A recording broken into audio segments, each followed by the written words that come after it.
And I continue to say this, and I've said this publicly, and you know, there's a rhetoric in this community that our fans don't care about our sport. Okay, and it's something that continues to be reported by media members, which is your guys' side of the fence there, that people don't care about basketball in our community, and it's unfortunate that that's the feel, because if you look at facts, and facts are facts, is that this school hasn't had much success in basketball in however number of years. You put the number there you want to put on there. But we ranked 39th in the country in attendance last year. It's hard to tell me that people don't care, and yet you're in the top 40 in the country in total attendance. You're 5th in the SEC, and there's an opinion that people don't care. That's I'm having a tough time swallowing that one. It's but we got fans that care. Our students last year were awesome. Now, I don't know if you guys remember the 2 snow games. Our student body was ridiculous. You know, we didn't have the commuter fan in there. We had the students in there, and they were off the charts. You know, the Kentucky game. You know, when I took the job, I had people say to me, Frank, we can't have this deal when we play Kentucky or Ohio State or Florida where the whole building roots for the other team. And I've never been in that environment. I've been lucky. I was at Northeastern where no one came. They didn't come for us or them. Nobody came.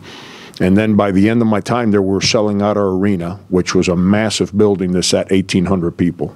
Okay, and then when you go to Cincinnati, and it's 13-176 every time you play, and everyone's a Bearcat. And then you go to Kansas State, and it's 12-196, and everyone's a Wildcat. And then I come here, and I'm hearing this about fans from other schools representing. So I went into that Kentucky game really expecting that. I thought our fans were off the charts. There was a moment in the game, I have no idea why, they were starting to make a push, and their crowd started kind of to make some noise, and it was engulfed. Their noise just disappeared because our fans took over the building, which is what it's about.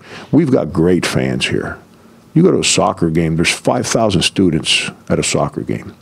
I don't need to tell you about football. I get goosebumps every time I walk out there. You go see women's basketball. Look what Don's built. You go see our baseball team.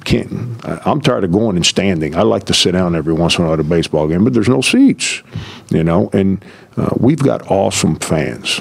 And when you take into consideration the lack of success, there's no other way of wording it, that this program's had for whatever number of years, for us to rank 39th in the country in attendance should show people that we actually got great fans, and that we got fans that really care, and they can't wait for this bubble to move in the right direction so we can put 18 in that building. And I'm not going to stop.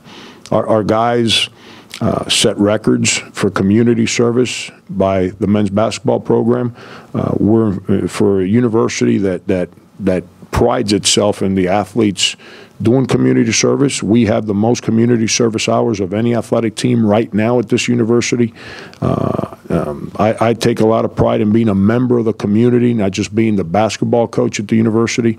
I'm not going to stop until the good Lord either takes me or we put 18 in that building when we play. It's you know, I like big parties. I said that a while ago. I don't like going to parties and being 2 people there. That makes it boring. There's only so many conversations you can have.